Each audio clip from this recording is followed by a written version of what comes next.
Reality učesnica Maja Marinković u narodu se predstavila kao osoba koja često menja raspoloženje i ima izlive ljubomore i histerije. Upravo ovako ponašanje koštalo je veze sa Pecom. On je odlučio da raskine sa njom jer navodno više nije mogao da trpi njene ispade. Tokom kratkotrajne veze sa čovekom kojeg je otela najboljoj prijateljici Aleksandri Subotić, uživala je u pravom luksuzu. Leto je provela na jahti, ispijala najskuplja pića i dobijala bogate poklone. Peca ju je praktično izdržavao i šta god je Maja poželjela, to je i dobila. Maja se nakon raskida vratila kod Takije u mali stan. Više nema luksuza, putovanja i uživanja u skupocenim stvarima.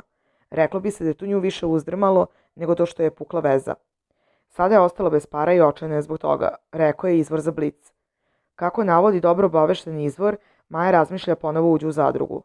Potreban je honorar i tražit će verovatno veću cifru. Bila je diskvalifikovana prošle godine i sada hoće da se vrati kako bi se pokazala u boljem svetlu. Ipak ne želi da ostane do kraja pa planira da pregovara sa produkcijom.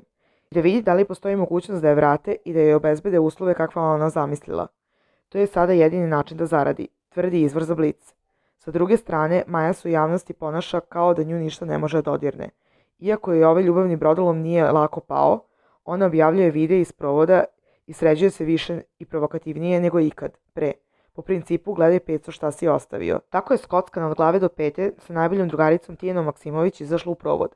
Starlete su se pojavile na rođendan kod poznate menadžerke i ostavile sve bez teksta. Sve je to maska da pokaže kako nije pogođena. Zapravo je očajna. Plakala je kao kiša i nema pojma šta će dalje da radi, rekao je izvor.